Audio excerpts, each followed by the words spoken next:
मानसिफोरखौ जोङो सुलु लाबाय सुलु लाखांनायनि उनाव मिथिनो मोनो जे बिथांमोना जोंजों अर्थात BSU जों मालाबाबो जुरिद' गैफेरा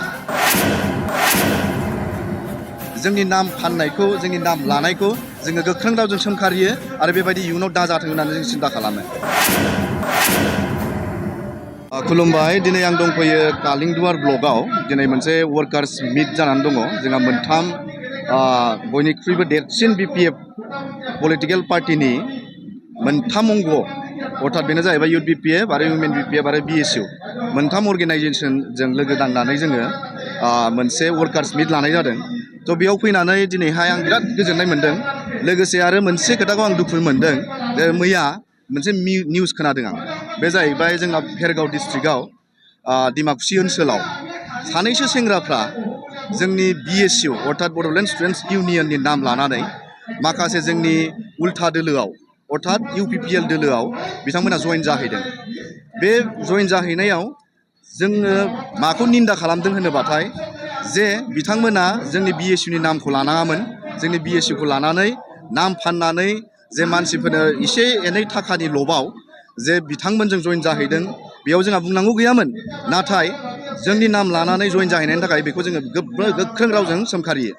स' बेनि थाखाय जोंहा जेबो गोजोननाय गैया आरो जोङो बयनिसिमबो जोंनि डिस्ट्रिक्टनि मानसि डिस्ट्रिक्ट BSUनि आरो ब्लक BSUनि बिथांमोनजोंबो जोङो सोमोन्दो लाखिनानै खोथाखौ जों सावरायखांनायनि उनावहाय मानसिफोरखौ जोङो सुलु लाबाय सुलु लाखांनायनि उनाव मिथिनो मोनो जे बिथांमोना जोंजों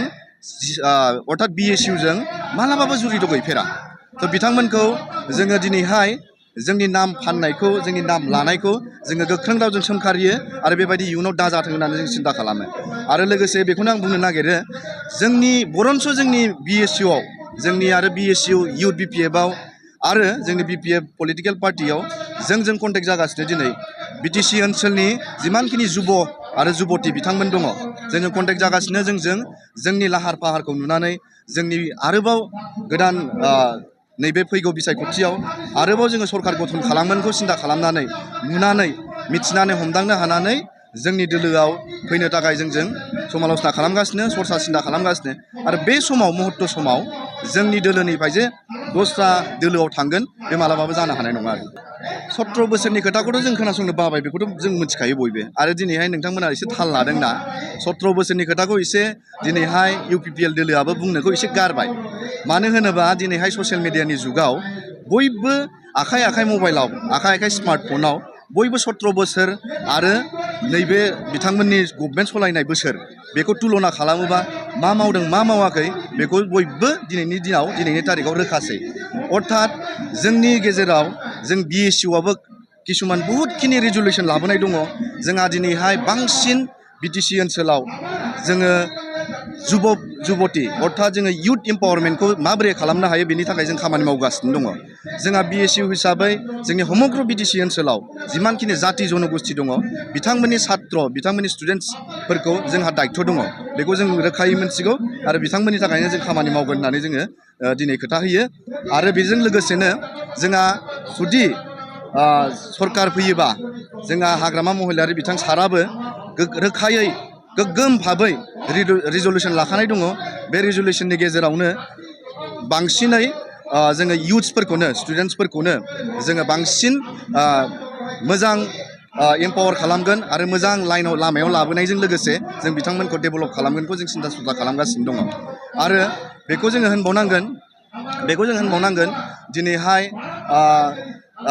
प्रमद बर' बिथाङा जाहैबाय मोनसे समनि निखिल छात्र सन्थानि सासे प्रेसिडेन्टमोन। स' बिथांखौ पावाराव जेब्ला फैखांनायनि उनावहाय जोंनि छात्रफोरनि थाखाय बिथाङा जोबोद खामानि मावगोनखौ जों सिन्था खालामदोंमोन नाथाय जों दिनै नुनो मोनबाय बिथाङाथ' मोनसेबो दिनैहाय छात्र संगठननि थाखाय बा जोंनि BTC ओनसोलनि छात्रफोरनि थाखायथ' खामानि जेबो मावाखै होननानै जों मिथिबाय। स' बेनि थाखायनो जोङो बिथांखौ जोङो बुङा कि बिथाङा मावथोंमोन जोंनि थाखाय जोंहा बेयाव बुंनांगौ खुनु खोथा गैयामोन जोंहा आपत्ति गैयामोन नाथाय मावियाव जोंहा आपत्ति दङ। स' बेनि थाखायनो आं खावलायो दिनैहाय मोजां समा मोनफैगासिनो दङ जोंहा दिनै मोजां रेजुलेसन दङ जोंहा दिनै बड'लेण्ड इउनिभारसिटि मोनसे दङ बेखौबो हाग्रामानि सरकारावनो खालामबोनाय नाथाय आरोबाव जोङो डिभिजनाव नङा दे बा डिस्ट्रिक्टआव नङा दे गासिबो डिभिजनावनो जोङो मोनसे इउनिभारसिटि केम्पासखौ जोङो लाबोनो थाखाय जोङो सिन्था सरसा खालामगासिनो आरो बेखौ मावनानैसो जों गारगोन।